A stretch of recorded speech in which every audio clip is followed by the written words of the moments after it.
everyone, today is the last day in 2025, so therefore tomorrow is 2026, and I want to give you 7 books that you should read next year to boost yourself. There's 7 different genres too.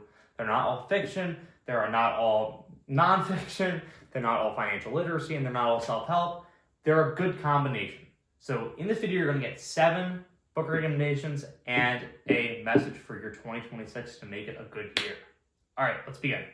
My first recommendation is for George Orwell's Animal Farm. Now, this falls in dystopian literature. It's one of my favorite books of all time. It's a great read. It's literally, I think it's sub 100 pages. Yeah, it's literally 99 pages. It's a great book. I loved reading it. Orwell is a master at writing and bringing things back around in fiction. So I think if you haven't read this, it is very advantageous for you to pick it up. Very short read, very understandable, good critiques in it. I did a review on it earlier this year. I rated it very strongly. So that's the first book. Push it over there. Now this one, I didn't know where to put it. I didn't know if I want to classify it as philosophy. I didn't know if I want to classify it as self-help in a way. It's overly glazed, you know, people like Ryan Holiday. Love this guy, love this book, live by this book. Not the book I live by, but Marcus Aurelius' Meditations. If you haven't read it, it is worth reading. It is a great book. It's not really a book. It's really his diary of ideas, his diary. This guy was the emperor of Rome at the time. Very unique philosophy. And when are you ever going to be able to hear firsthand accounts of an emperor of Rome and how to live your life virtuously? Again, I have not reviewed that book. I might read it again later this year and give it a review so you guys can get a little more better breakdown, but I still think it's worth reading. It's a good book.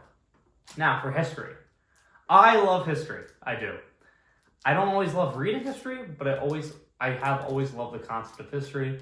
I've always placed best in the history tests. It's kind of been my forte. And if you have not read this masterclass, and if you are an American especially, and you've not read this masterclass, David McCullough's 1776. Oh my gosh, you are missing out, ladies and gentlemen. Great book, very common book. You know, these are very mainstream. Not putting you guys quite on to the niche stuff, but it's a great book. I do love it. You get a lot. Good amount of content for 300-ish, 350 pages. Very great read.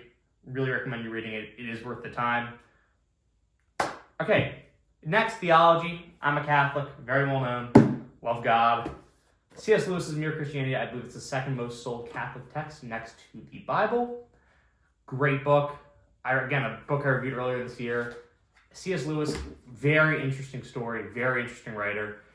His Chronicles of Narnia is one of my favorite literary series of all time.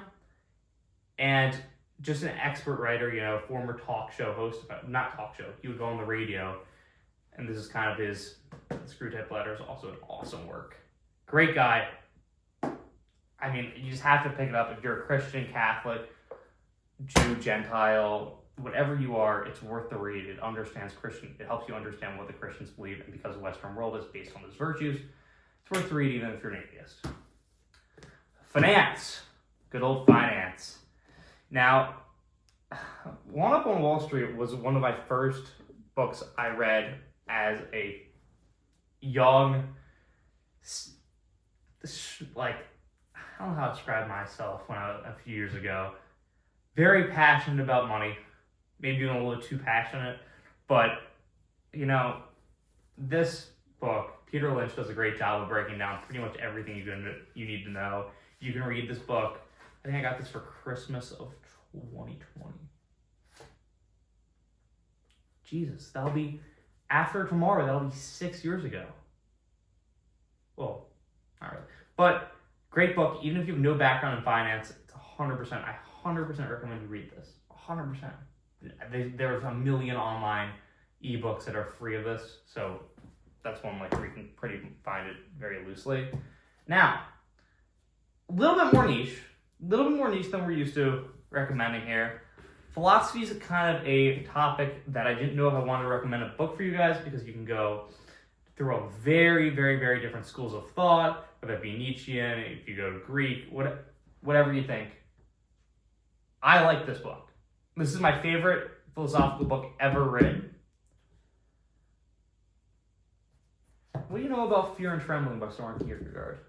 It's not niche by any means. Soren Kierkegaard is not niche. I'm not claiming that. Writing under the alias Johannes de Silencio.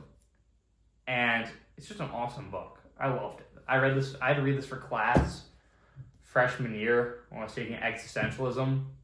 And it really just kind of launched my love of philosophy. And then I went back and learned reading Aristotle, Plato, all those Johns. Shout out. And that kind of covers philosophy. And finally, my favorite piece of fiction ever written.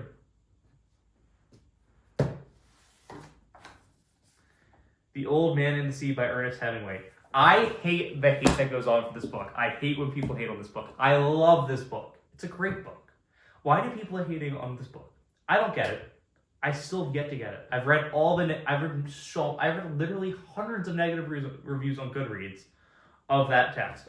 I love that book. I think Ernest Hemingway is pretty based. He's a good writer. Very good writer. Very cool. Looking into him as a guy, but he's an excellent writer. Excellent writer. Yeah, that's my 7 books. I mean, any one of these you're going to get something out of. You're going to learn. And we need to learn, 2025 ends today. It's over. What have you done this year? Now, some of you, and as you're going to see on Instagram, as you're going to see on all of social media, some of you had great, fantastic, unbelievable, successful years. Some of us haven't. Some of us, goals got disformed. Some of us chose not to do certain things. It's important that you reflect. Now, whatever you're doing today, try to take 10 minutes. If you can find 10 minutes today to reflect on your 2025. Because that's the only way you're going to have a successful 2026. Is figuring out what you could have done, what you did right, what you did wrong, your friends, your multitude of enemies, and finding in that what you need to do. Because I feel like we all know what we need to do, and it's about taking responsibility. And responsibility isn't often talked about as much as it should be. Responsibility is, at the end of the day, the virtue that guides us through, I think.